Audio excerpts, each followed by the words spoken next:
Hi, welcome to a quick walk around video for our Citroen C4 Grand Picasso. I cannot catch a break with the weather today. I've been in and out 3 times now. The car's been dry. As soon as I start doing the video it rains, so I'm just going to crack on through the rain. All the pictures are in the dry, so you can get a good look at those. I have noticed a couple of little stone chips and bits and bobs which I will still point out. Nothing's going to be masked by the rain here, but I've got to do it today and I just can't seem to catch a break with the weather, like I say. Right, I'll include the colour code on there. It's down in the logbook as brown. It's like a metallic grey, greeny sort of colour, but I will find the exact colour name and put it on there. LED daytime running lights, halogen headlights, little chip there, and there's a very low down little chip just there. 17-inch alloy wheels, they're all in quite nice condition. You've got a couple of little curb marks here and there, but overall very nice. Indicators built in the wing mirrors there. All the panels are nice and straight. No paintwork done by ourselves, and I can't spot any previous paintwork that's been done. You can clearly see it's got the privacy glass going through the back there, and the roof rails, and it's got the panoramic windscreen, they call that as well. So it's not a full glass roof, but you'll see more when we get in there that it does give you quite a bit of extra light. Exclusive badges there designating the model.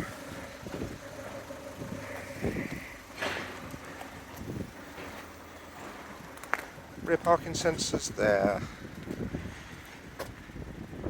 High level brake light up here. Right. So obviously if you wanted to use it as a 5-seater with a massive boot, you would fold these flat into the floor, and they do go dead flat. I've left it up so you can see the condition of all the seats and everything, which is really nice. I was concerned when we bought this sort of light coloured half suede that it would be a right mess, but it's really clean and tidy. We've not had to do a full valet or anything, just giving it a quick hoover in and out. There's a 12-volt point there. There's some scratches there where bits have been loaded in and out of the boot. Not that's like part of the plastic seam, just these bits here. See maybe perhaps the better shape of it there. And there's little storage bins, cup holders, 12-volt points, etc. there. You can raise and lower the level of the ride height. You do that in the back here. If I hold this down, it's going down. I don't know how well that would illustrate on a video. And it does like a little double beep when it gets to its lowest point. So I suppose useful if loading things in and out of the boot. Maybe that's why they put it there. In here, that is like a valeting kit.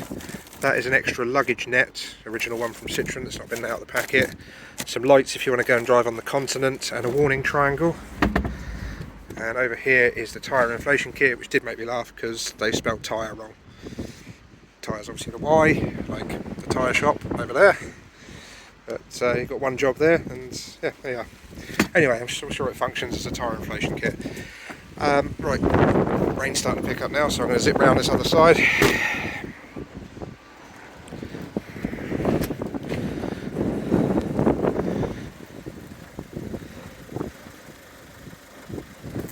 Really nice clean car. It's only done 55,000 I think. I found that when I get inside. Right, there we are then. So we'll start having a look inside now. I'll start at the back. You've already seen the colour scheme from when I opened up the boot, so cream and black. All 3 of these seats, I'll do one, can be independently moved back and forwards, and all 3 have Isofix, so really good if you want to try and get 3 car seats across the back. One of the better cars to do that in. The rear ones, as in the 3rd row, do not have Isofix points. Okay, so it's only Isofix in the middle. They've got blinds here, blinds there, and blinds there. All of those can be retracted back down. You've got another seat belt that comes out here for your middle row here. This is present. Obviously if you had passengers in there you wouldn't have this in there as well, but I've left it there. There is actually a second one of these that looks slightly different, and there's some couplings up here. I'm wondering if it's there. I'll just run out quickly. It's in this bag here. Most exciting portion of the video. I'll be watching it for a thrill anyway. I mean, me trying to demonstrate that through a bag is ridiculous. But it's a different type of load cover. We'll include that obviously, but please remind us about it if you buy the car, because I have got nowhere to store it in here now without chucking it all over the seats, which I don't fancy doing. So we'll keep that in our storage room at the back, and do remind us about it if you buy the car, please. Right, anyway, back to the normal bits. So mats present in the back and the front, magazine holders here, picnic table with a little LED light. Obviously there's electric windows in the back as well.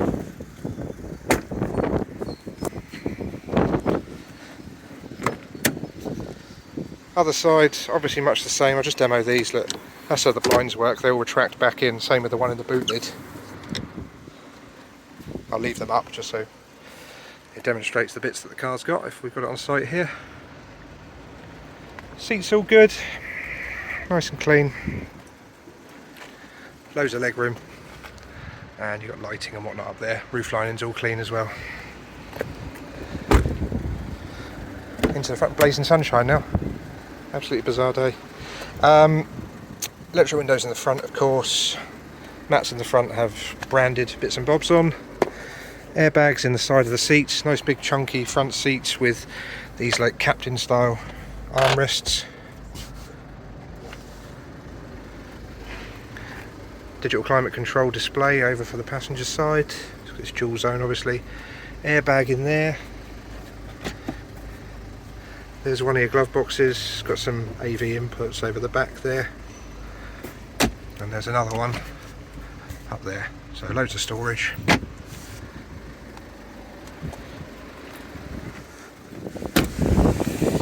Take you around to the driver's side now.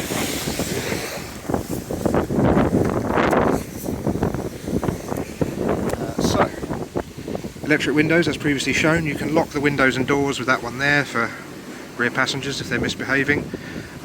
Electric mirrors, they're power fold. That one over there does not power fold.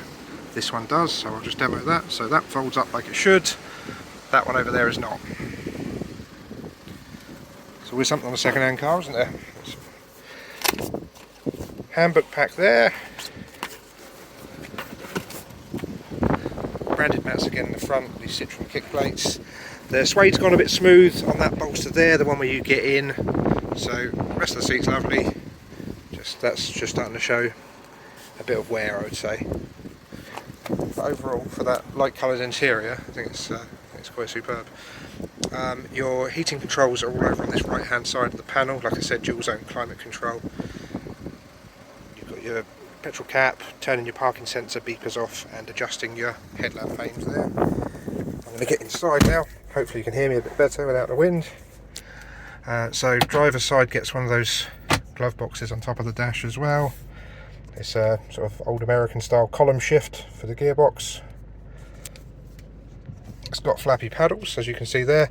It's one of these steering wheels that stay static in the middle and the outside moves around it. Multi-function one obviously, cruise control, Bluetooth settings, volume and menus. Airbag built in as well, of course. This area over here is all your displays, so your speedo and your fuel over this side, and then your rev counter and everything. Mileage visible there, 55,751, and then the colour screen in the middle does your sat nav and radio and all that sort of stuff. I'm just going to see if we've got just FM and AM, it's not DAB. And then there is auxiliary settings, link your phone up there, and then back to the sat nav there. Electronic parking brake. It's got one of these little air freshener built-in things. There's the radio, so CD slot in the front there. You can see the Bluetooth logo on there as well. Locking and unlocking of the doors. Traction control off. Cool box with cup holders. That's the box for the SD card there for your sat nav. Storage areas here. SOS if you subscribe to the Citroen service. 12-volt point. I suppose in fact it would have been an ashtray. Doesn't smell like it's ever been smoked in. change pot that becomes, doesn't it? Seat height adjustment for both the passengers and lumbar for the driver. I think I've shown you the armrests already. Airbags up there. This is the panoramic windscreen portion, so that would be normal. And obviously, as I've shown, you can independently do each side. Great big sun visors, lighting, little mini wide angle one for looking at the back 2 rows, regular auto dimming one here. And that is just about everything I can see. Sorry the video is a bit up and down, the weather, sunshine and rain and all that sort of stuff all happening at once, and loads to tell you about in the car, so I've waffled on for a bit longer than I usually do. But hopefully it's given you a decent idea of what the car's like. I will include as many pictures as I possibly can of the inside, the outside and the paperwork. More and more people seem to be buying cars from distance now and just having them delivered, which is fine with us. That is the reason we do these videos and the amount of pictures, to hopefully give you all the information and confidence you would need to purchase in such a fashion. Obviously, if you want to do it the old way and come down to the site yourself, you're more than welcome to do that. We just ask that you please make an appointment first. Okay, thank you very much for watching.